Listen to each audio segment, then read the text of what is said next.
Hello, internet world. I am assuming I am speaking to people who have some familiarity experientially with palatal myoclonus, also known as essential palatal tremor, which I'm told is a more specific definition. I'm speaking to you, fellow sufferers, fellow members of this, well, we won't say unfortunate club because we're going to use this lemonade and turn it into lemon trees that suck carbon out of the atmosphere. That's what we're going to do. This is my second video sort of detailing the development of my condition, etc. And quite a few events have happened in my life regarding my illness, so I wanted to update you all on where I'm at with this journey. I did a trip to the National Institutes of Health. I saw a neurological team there. They tested me for what they suspected was essential palatal tremor. And if you simply type that into your computer, it'll come up with a very, very distinctive definition neurologically of what's going on there and how it's working. This has also been called psychogenic.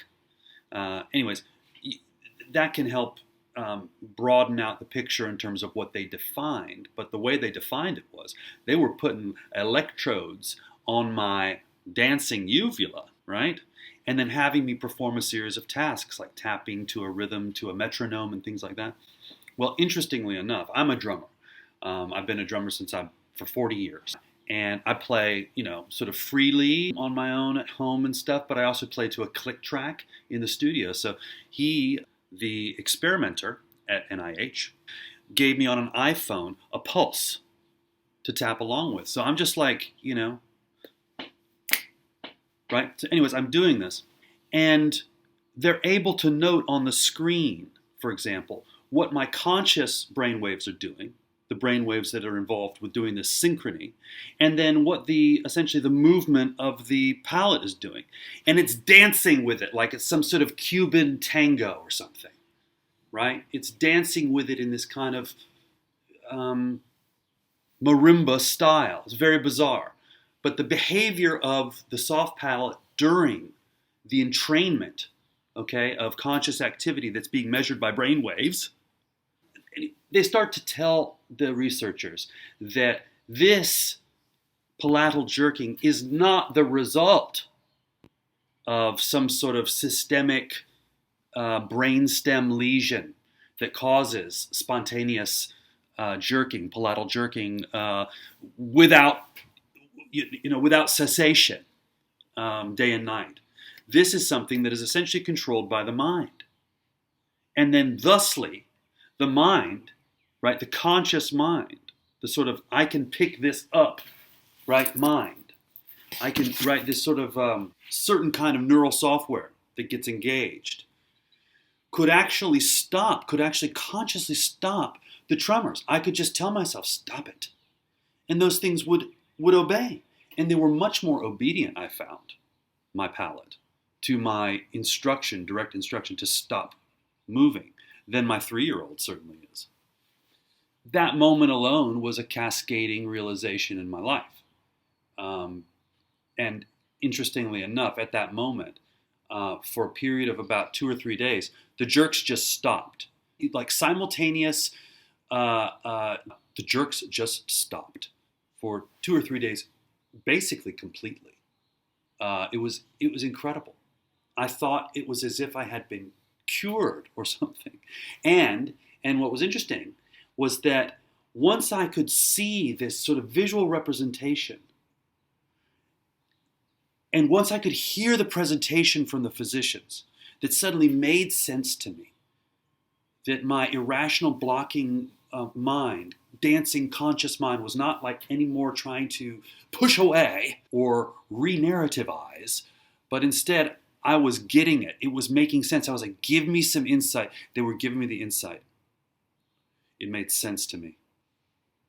This clicking was under my control. This jerking was under my control. If it starts jerking, just go stop. And it stops. And it can start again. I mean, it literally begins to create its own energy waves, like a tremor, right? Someone who's, suffering from Parkinson's, etc., where they have movement, very subtle movement in their appendages that they may not even be aware of. right, that are happening at such a subconscious level, but yet are still happening, but yet are in some weird way subject to conscious control. Because whatever's happening with the jerks and the brain, whatever the relationship is between the neurons firing and this palatal jerking happening, it's theoretically the kind of condition that could be positively impacted by cognitive behavioral therapy, because there simply isn't anything anybody can do. Even if they went in did brain surgery, they're not going to be able to change this problem. This is a problem of wiring. This is a conditioning, networking kind of dynamic in the brain that has woven itself through billions of iterations, right, as the brain does, and sculpted itself into this jerking behavior, this palatal jerking behavior. And I can see now, as I reflect on how I developed this condition, how it did evolve over time, and how I essentially created these conditions. Created, exacerbated, inflamed, and made worse my experience of my condition. And it wasn't until I was convinced intellectually, scientifically, in which I got it and learned that I did theoretically have conscious control over something I thought I had no conscious control over. It was like gaining a superpower that you already had. Very bizarre. You can stop the jerks. If the jerks are going, see, they're going. They're just going away. Well, check this out.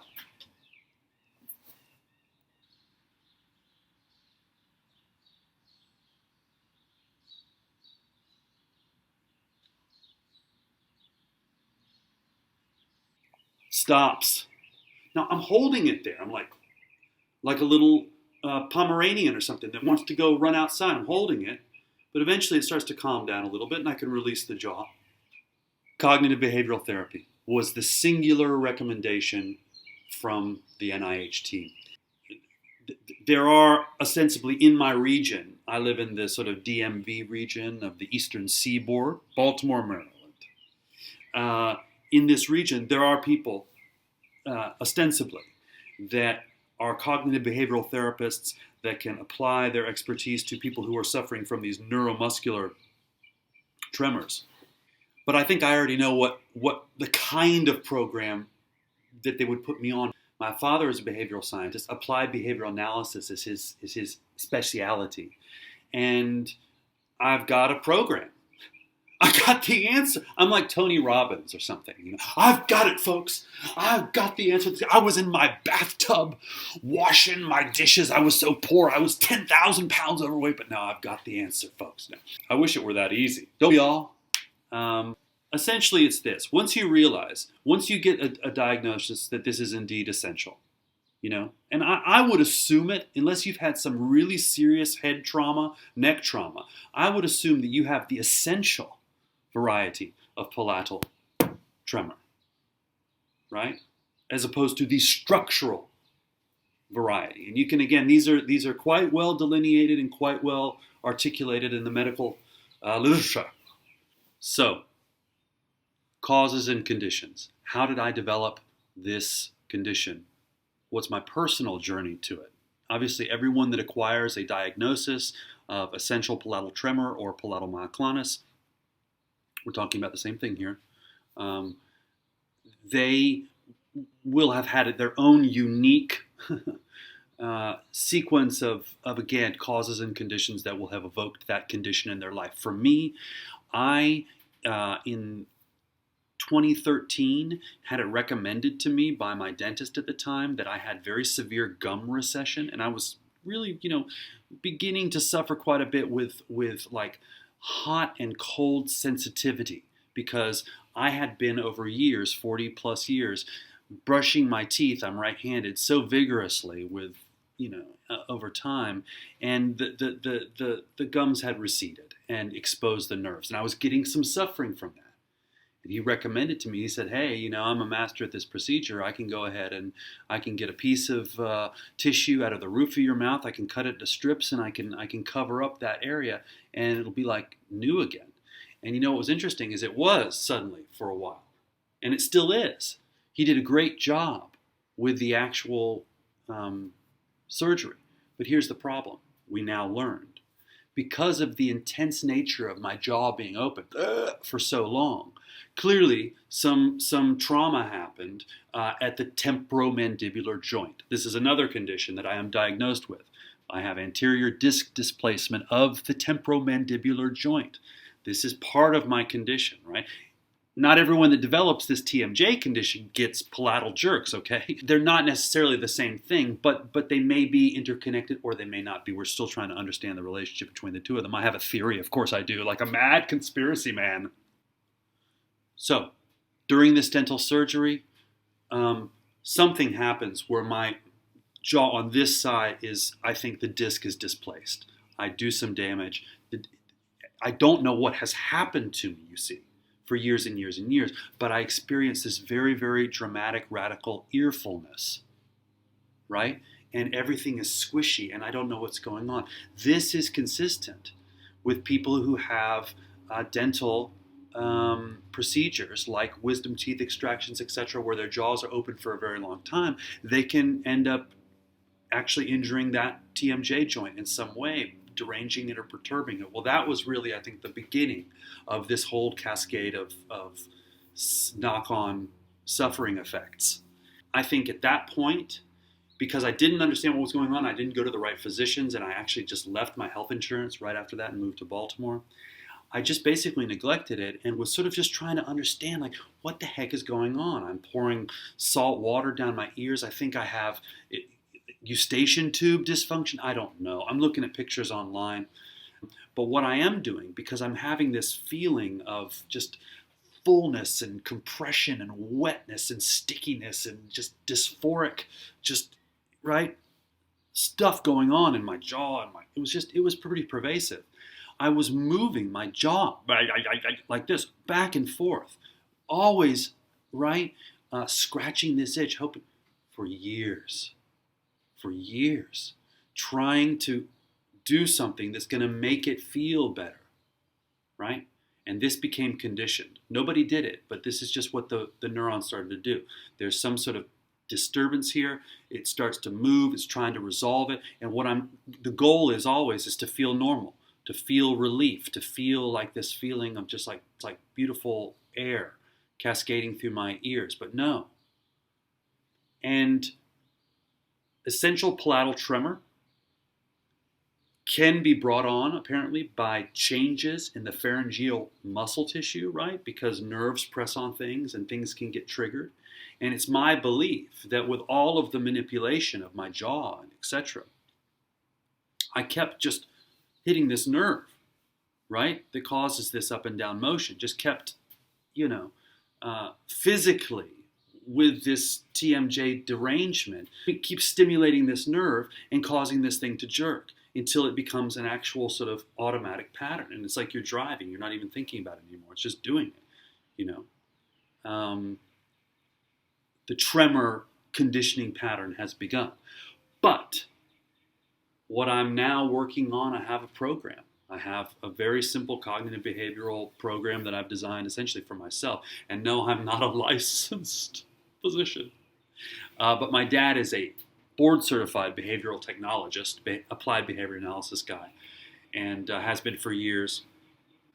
B.F. Skinner type of stuff, which is oddly useful to you if you've got something like this. Because what you want to learn to do, what your brain wants to learn to do, is to retrain itself to where it stops the tremors, holds them, leaves them, and ignores them, and just tries to condition longer and longer periods of time without the tremor, right? Is there anything that I can do that's in my conscious control to basically allow this situation where the clicking is not happening? Yes, there is. It's deep meditation. If I can find the time and I can get into a space where I can just simply relax my jaw, lips together, right, teeth apart, just very simple, and just focus on the breath, right? A lot of strange stuff will happen with my condition, my joint, the airflow in my ears, but in my head, etc. But eventually things will calm down, and I will just be focusing on this breath, right? And there will be zero clicks. Zero clicks for the period of this. And I just realized that the longer I can stay in that area, the more my brain is getting conditioned to do this, to just relax the jerks, relax the jaw, and not exacerbate this TMJ nerve stimulation synchrony of just dysfunction, right? Body politic dysfunction. That's all I've got, you know. It is possible that the jaw problems could be resolved through open joint surgery. They could solve the disc displacement or whatever, and I could get an appliance, etc. And over time, use cognitive behavioral therapy and have a surgical solution from. But I'm so concerned about a surgical solution, creating another game of cosmic evil medical whack-a-mole, where I solve one suffering complex and I just create a worse one, just like we're doing on the scale of the planet. You got to be very careful about this. And actually, Buddhism has a term for this: the second arrow. Check it out, the second arrow in Buddhism. Look into that if you want a kind of more elaborate description of this kind of thing that I'm talking about. So I'm very, very loath to go under the knife and do unreversible kinds of interventions in my jaw area. As for the palatal tremor, that's all you've got. Retraining. Here's another sort of variation of a program that I'm doing that really works, and that the more time I can apply to it, the greater the rate of retraining this pattern that I've been maliciously caught up in over these last few years. The game is this. You're focusing on your breath initially just to calm the mind, but then you're essentially focusing on a count. You're trying to count to the highest number you can without a jerk happening in your head, without a palatal jerk. So you're calm, you're focused. 1, 2, you're counting. You get to 88, suddenly, dunk. Oh no, got to go back to 1. Got to go back to 1. So the game you're playing is you're trying to see, and it's almost data driven. You're trying to see how many essentially numbers can you count to before you receive a click, right? And you want to make that, and then when you get to that, you got to go back. So you're just playing this kind of game with yourself, where you're always trying to condition essentially more time without the clicking. But again, the first thing you've got to do is believe. Like I'm talking about in a theological sense here. You got to believe that this is in your head, and there's nothing anybody can do. All you can do is train it. You can just train yourself to stop doing this clicking stuff. That you can exert conscious control over it, and over time, right? Now, until I resolve potentially pharyngeal muscle abnormalities or problems, dysfunctions, damages in my head, I may never be free from the nerve stimulation that's happening that's causing the clicking. If something physically is pushing a nerve inside your broken, or your distorted anatomy, then until that's physically resolved, you're going to have vulnerability to this, and yet still you can probably take the cognitive behavioral stuff pretty far, even still in that situation. But that's what you have to figure out. Is there anything physically that can be changed in your system that could be achieved, that could stop the stimulation of the nerves that's creating this palatal jerk?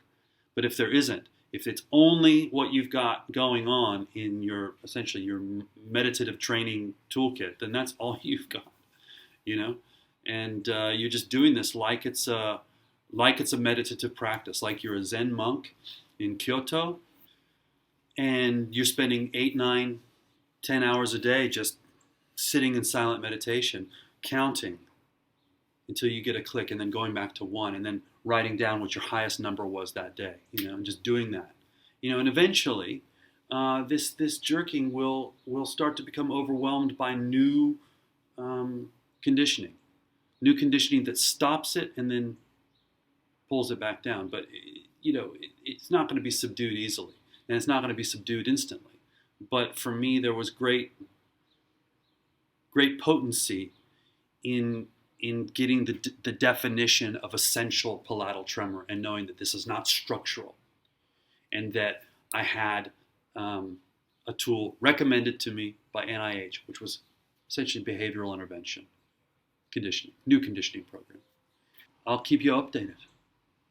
So folks, thank you for listening. I realize it hasn't been brief, but I appreciate you allowing me to kind of detail this process. It's so transformatively therapeutic for me, and I hope that it gives people, some grounding in this, and in some sense of bizarre 21st century community. It is very strange to be, connected with a group of people around a globe spinning in outer space, 13 miles a second, 19 miles a second, I can't remember, all sort of suffering from the same malady and finding themselves, right, through the screens and being able to offer words of wisdom. Let's hope. But thank you.